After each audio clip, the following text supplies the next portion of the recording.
Upper Tofu here, and this is your Master Duel Mutant guide, and this video will be geared towards players that are interested in the deck but not sure what it really does. And for those of you who are experienced in this deck, feel free to add in anything I missed or some cool tips in the comments below. But in this video, we'll be doing an overview of the deck, we'll be going over some of the core cards and ratios, as well as strengths and weaknesses, some basic bread and butter combos, and my current deck list that reached Diamond 1, as well as cards to consider when building this deck. And as always, be sure to hit that subscribe and like button if you enjoyed this, and let's jump right into the guide. Mutants are a control-based deck much like Labyrinth, Runic, and Drytron, where we use floodgates and disruptions to control the pace of the game. However, unlike other control decks, Mutants are one of the few control-based decks that can play hand in hand with the Banish Zone using cards like Macrocosmos and D-Shifter to lock out opponents out of their graveyard. This alone makes us stand out from the other control decks that are available to play in Master Duel, and now let's go over some of the core cards that you want to be playing in this deck. Here are the 3 starter cards that the Mutants have to offer. We can also special summon them with E-Telly or the Mutant Expansion Trap card, which we'll be getting into later. But first, let's start with M05. If you normal or special summon M05, you're able to search out any mutant monster card from your deck to your hand. And the secondary effect is you can tribute this card and banish one card from your hand or face-up field, and depending on the type of banished card, monster, spell, or trap, you're able to special summon the following. Next up, we got ST46. So when this card is normal or special summoned, you're able to search out a mutant spell or trap card. Just like M05, you're able to tribute this card out, banish one card from your hand or face-up field, and depending on the type, you can special summon that corresponding mutant boss monster. Lastly, we have Mutant. So when you control a mutant card on your field, you're able to special summon this card from your hand. His second effect is you can tribute this card and banish one mutant card from your hand or deck, and based on the banished card, special summoning the corresponding boss monster. You also take damage equal to the original attack of the mutant boss monster you summoned. Now let's take a closer look at each of the mutant boss monsters that we're able to summon, and let's start with Mutant Beast, the most important one. Mutant Beast has 3 different effects. So the first one is that it can't be targeted by any monster effects. Its second effect is when your opponent activates a spell card, you can banish one card from your hand or field and negate the activation and banish that card. Also, his last effect is when he's destroyed by an opponent's card, you're able to add back one banished mutant trap card back to your hand. Mutant Arsenal cannot be targeted by trap effects, and his second effect is when your opponent activates a monster effect, banish one card from your hand or field and target one monster on the field and banish it. And his last effect is if he's destroyed by an opponent's card, you can add one banished mutant spell card back to your hand. For the last monster, we have Mutant Mist. So the Mist can't be targeted by spell effects, and when your opponent activates a trap card, you can banish one card from your hand or field and draw 2 cards. And lastly, when it's destroyed by an opponent's card effect, you're able to add back a banished mutant monster back to your hand. Next, we'll go over the 4 spell and trap cards that are essential in every single mutant deck, starting with Mutant Fusion. So this card is allowing you to fusion summon from your extra deck by banishing fusion materials listed from your hand or field. But if your opponent activates a card or effect this turn, you can use up to 1 monster each from your deck or graveyard as fusion material. Next up, we have the Field Spell. So when this card is activated, you're able to special summon one of your level 4 or lower mutant monsters from your hand or that is banished. Mutant monsters you control gain 100 attack for each of your banished mutant cards with different names, and also once per turn during your main phase, you can place one mutant monster from your hand on the bottom of your deck, and if you do, draw 1 card. Third up, we got Mutant Expansion. It's a continuous trap card. When you activate this card, you can take one level 4 or lower mutant monster from your deck and either add it to your hand or special summon it. If a level 8 or higher mutant monster you control would be destroyed by a card effect, you can banish this card you control instead. Last but not least, we got Mutant's Cry. So during the main phase, you can fusion summon one mutant fusion monster from your extra deck by shuffling the fusion materials listed on it into the deck from your field, graveyard, and or face-up banish cards. Next, let's get into our fusion mutant monsters. So this one requires 2 mutant monsters with different attributes, and when this card is fusion summoned, you can target a card on the field and destroy it. So you're mostly going to be using this on your opponent's turn with Cry.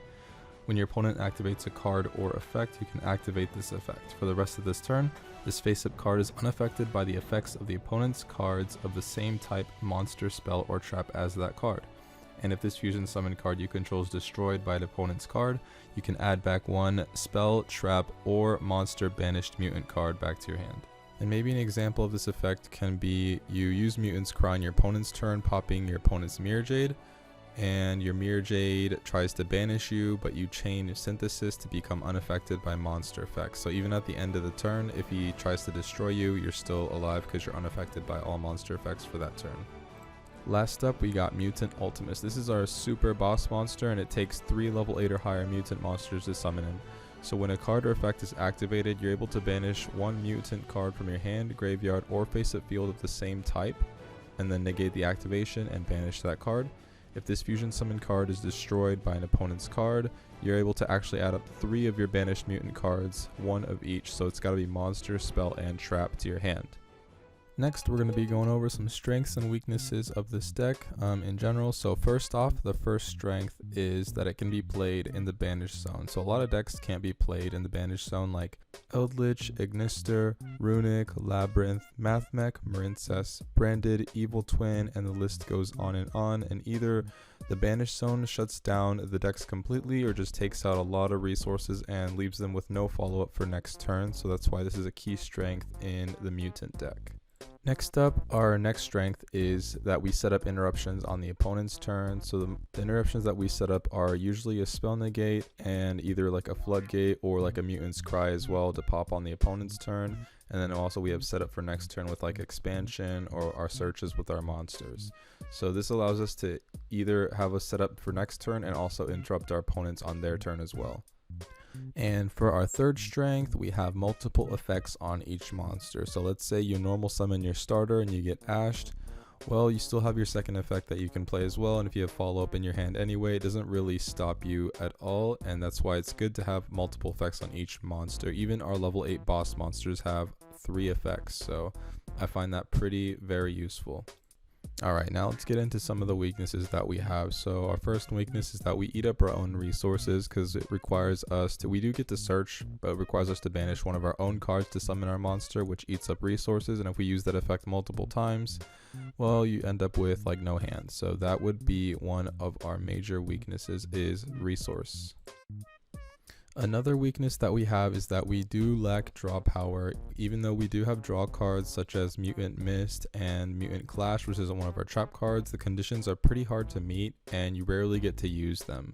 So you kind of rely on things like Pot of Prosperity. Maybe you have Max C in your deck, but yeah, we do lack draw power, which again does not work well combined with eating up our resources. And our third and last weakness is that going second is not in our strong suit. So we always prefer to go first to set up our floodgates and interruptions. If we go second, we have a little bit of a tough time playing through some established boards. So that's why we like to put in lots of hand traps in our deck, just so that we stop our opponent from making their optimal board. Next up, we got the bread and butter combos, and although this isn't really a combo focused deck, it is important to know these combo lines to be perfectly efficient with your resources, and the first combo will consist of M05 and the field spell. Alright, so with the M05 and our field spell, the first thing you want to do is normal summon M05, and we're going to assume that we're not going to get interrupted, so we're going to search for our mutant here. We're going to special the mutant here. We're going to activate mutant, banishing our ST46 from our deck.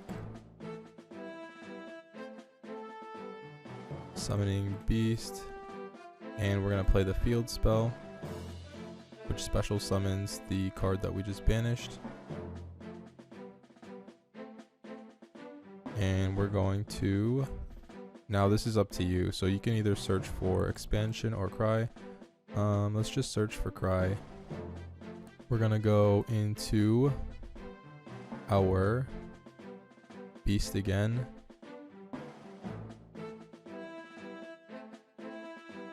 And now we're going to set up a cross sheep play here. And what this basically does is we have a spell negate, we have a pop, and then we have recursion for next turn because we could special summon our synthesis on the cross sheep zone, and we can special summon either M05 or ST46 depending on whatever you want to search for on your opponent's turn. And here's what you would do if you only had, let's say, E-Telly, and pretend like I don't have this card in my hand. So if you only have E-Telly, you'd want to activate it. You want to get M05. And with M05, since we don't have this card, or pretend we're not having that card, we're going to search for our level 3. And we're going to activate this card, banishing 1 card to summon Beast in this case. Now we still have a normal summon, so we normal summon ST46. And we would search either expansion for next turn follow-up, or we'd go cry for the fusion. So let's just go expansion this time. And since we normal summoned, we don't really want to banish anything in our hand. We have like Ash, Imperm, expansion. Pretend this is like some other ant trap or whatever. So you just go into Almirage here. And what this does is it protects your beast. And this board does look pretty simple, but that's just off of 1 E-Telly. So if you have like another starter as well, like Mutant, this one, then you could go into more plays like this. And then you could start doing more stuff here. Now this is a really good hand only because you have both trap cards and ST46 plus M05. So what we want to do with this hand exactly is you want to normal summon your ST46 and you want to search out your field spell here. And you don't want to activate the field spell, you want to be as efficient as possible. So you want to use your banished material as the M05 that you're going to summon back with the field spell. Put Mutant Beast usually in defense mode. You're going to play the field spell, and then the field spell specials the card that you just banished, which is your M05. Your M05 can search for your mutant card, and then your mutant card is able to special summon itself. So usually I like to go into Arsenal with this guy because when you tribute him, you're banishing, you would like to banish a trap card from your deck. Banishing a trap card. The reason why I like to do that is because when Beast gets destroyed, he adds back the trap card that you just banished.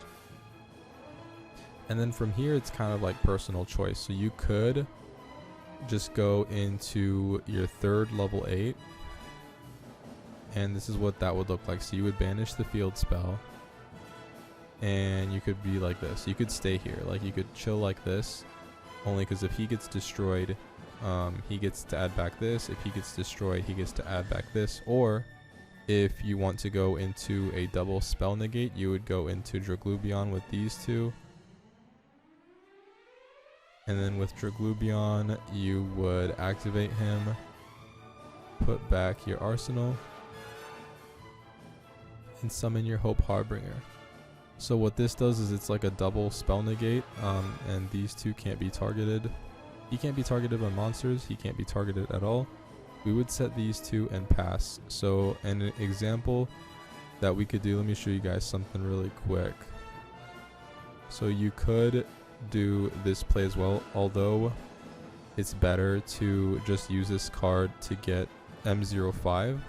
I just want to show you guys like a possibility. A lot of people don't run this card, but you could do this, banish your trap card, special summon back the card you banished. So now you have Arsenal, Beast, Harbinger, Mutants, Cry, and then you have like a max C in hand. And then that's a pretty solid board for not being a combo deck. A lot of what Mutant is kind of resource management, and you're trying to set up for the next turn and the next turn. So you're trying to set up your banish zone, you're setting up your graveyard for your Cry, your hand as well, searching for the right card. So it just depends on what kind of situation you're in, and there's never really just one thing to do every single time with this deck. That being said, we're going to go ahead and take a look at my Diamond 1 Mutant deck that I took from Diamond 5 all the way to Diamond 1, and I'll be talking a little bit more in depth about that and the reasons why I chose some of the cards I did. Alright, so here is the Mutant deck that I took to Diamond 1. It looks a little bit different than other Mutant decks. It's tweaked to the current cards that I've been seeing in the ladder. Things like Cyburst monsters, Mathmech variants, and lots of special summoning. There also is Runic and Branded as well, but I've seen a lot more Cyburst variants pop up, so that's why I put in Maxi and Nibiru. But first off, let's start with the starters. So we got 3 of each, and we know what they do. And we got the Maxi, Ash, and Shifter. So a lot of people don't like playing Max C and Shifter in the same deck, especially with Macrocosmos. But my reasoning why I put this in is because mutants have a really hard time getting resources, right? So we need to draw cards somehow. And let's say Max C is mostly a turn 1 card to stop your opponent turn 1 to blow them out on turn 2. So if you draw into Max C, you can use it. If you draw Max C and Shifter at the same time, you can use those together in chains. You want to use Shifter chain 1 and then Max C chain 2. That way you can resolve Shifter's banish effect, and then Max C's in the same chain, so you still send them to grave and you're able to draw more cards. So that's how you can use these together. Same with Macro. Macro is a card that you set down first and then you activate it. So if you're going first, you have Macro and Max C. What you want to do is basically on draw phase, activate Max C and then chain Macrocosmos. That way you don't have any conflicts with these cards, because you can't activate Max C once Macro or Shifter's already established. Next we have GB88. This is a very unpopular pick for many mutant players, only because it's mostly a brick. It special summons on your opponent's turn. It actually gets to tribute itself out and special a level 8 mutant from your graveyard or banish zone, which does come in handy sometimes combined with expansion or its built-in effect with the field spell. But a lot of the times there's just better plays that you can make. But I just kind of like to represent, and there are certain situations where he would be the correct play and can win you some games as well. So I don't like to count him out. I just feel like a lot of people are neglecting this guy, and I feel pretty bad, so I put him in my deck. But Beast, you always want to have 2, 1 Mist, and 1 Arsenal. And the reasoning behind this is a lot of the times Beast is your most important mutant monster. He's a spell negate. A lot of decks use spell effects. This is just a monster banish, not really a monster negate, otherwise he'd be really good. This one's a draw 2 when a trap activates, so it's kind of the third in line in terms of like which one's better. So Beast, Arsenal, and Mist in that order. Next we got the Nibirus. Since Mathmech Circular came out, a lot of people are running like Cyburst versions and lots of special summoning going on. Against Sword Soul, this does burn the Brone negate as well, because Brone is usually their 5th summon. You burn their negate and now you're able to continue with whatever you were trying to do on your turn. Duster is a good 1-of to have in every deck. Mutant Fusion is a good 1-of as well. You don't want 2 in your deck in my personal opinion, just because it's sort of a brick, because your opponent has to activate something in order to banish from deck and graveyard. So Mutant Evolution Lab, this is up for grabs for 1, 2, or 3. I just run 2 right in the middle. I feel like 1 is too little, especially you saw the combo that you can pull off with this card with any 2 starters in hand. If you have Evolution Lab and any starter, you can do a lot of stuff. E-Telly is just a good general psychic special summon from deck, so you could do SD46 or M05. 2 Imperms, good. So we have, I believe, 13 hand traps in this deck. We like running hand traps because we're really weak going second, so we want to stop our opponent as much as possible, and then start our turn while our opponent's kind of like down, because we used a bunch of hand traps on him. We have 2 Cry. Usually you want 3. I just have 2 because of space, but 3 is a good number to have. 3 Macrocosmos, always 3 Macro, 3 Shifter, and then 2 Expansion is a good number. So with Synthesis, you want 2 and 1. Sometimes some people run 3 and 2. It just depends on what you like. If we were to run 3 and 2, I'd probably take out Cerberus and maybe like Heart Earth Dragon. But we need number 100 Numeron Dragon for the OTK combo paired with Draglubion. So Draglubion activates, you summon him, get it to 9,000 attack and kill him.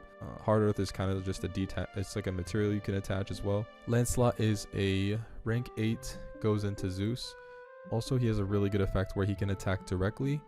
And he's also an Omni negate, but you can't choose what you negate. It's just whatever first effect activates after he's summoned. So even if it's your own card, he'll negate your own card basically.